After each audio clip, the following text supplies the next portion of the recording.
The fall of a king. In 2012, Lionel Messi was untouchable. The kid who came to Spain needing growth treatments was now scoring 91 goals in a single year, breaking records, collecting Ballon d'Or like routine paperwork, becoming a global icon. But while the world watched him do the impossible on the soccer field, something else was happening off it, something quiet, something hidden, something aimed directly at Messi's money.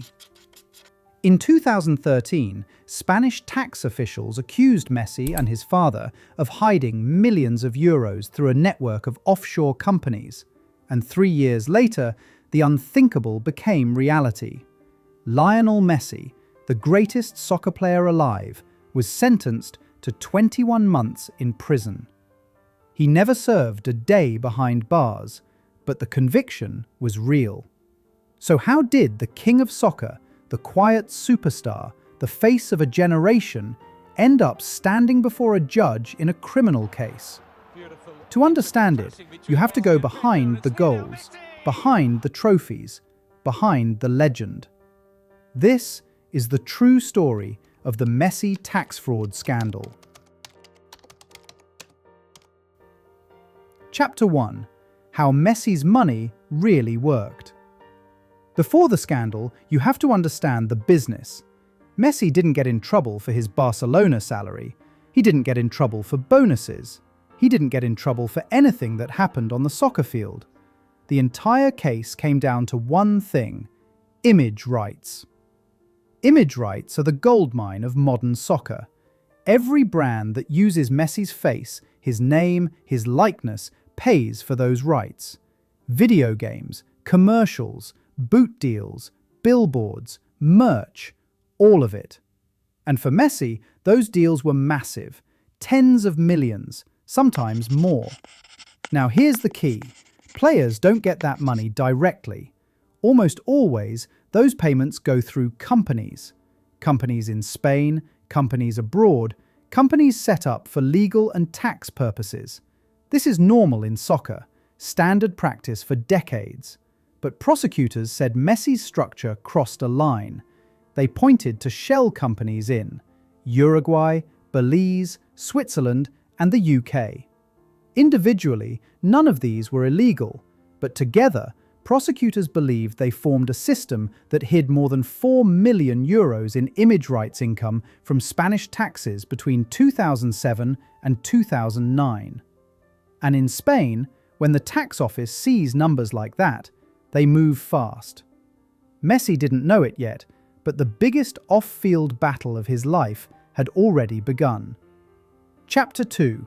The investigation that changed soccer. The investigation started quietly.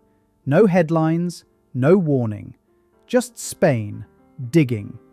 They followed the money. Across borders, across companies, across contracts Messi never read. Messi's team reacted fast. They paid the taxes, they paid interest, they paid penalties. Millions. But this wasn't about money anymore. Spain wanted something else. They wanted accountability. They wanted the example. In 2014, Messi and his father were charged with 3 counts of tax fraud. Around the world, shock. Barcelona fans protested. Commentators debated. People asked the same question. Messi? Really? Messi's defense was simple. I just played soccer. I trusted my father. And honestly, it made sense. Messi spent every day in training grounds, not offices. He didn't run companies. He didn't handle contracts. He didn't track where every euro went. But prosecutors didn't care about intent. They cared about responsibility. If the money was under his name, the responsibility was his. The courtroom became global news. Messi sat quietly, respectfully, answering questions with the same calmness he played with. Still, the law kept moving, and the world waited for the verdict. July 2016. The verdict. Guilty. Tax fraud. 21 months in prison. His father, 15 months. The soccer world froze. This wasn't a rumor. This wasn't a misunderstanding. This was a court declaring Messi guilty. But here's the truth many people missed. In Spain, first-time, non-violent sentences under 2 years are almost always suspended, meaning Messi never spent a day in jail. His prison time became a massive fine, added onto the millions already paid. But the convictions stayed on his record, and something else happened. Spain didn't stop with Messi. They investigated Ronaldo, Neymar, Mascherano, Xabi Alonso, Di Maria, and more. Messi wasn't the end.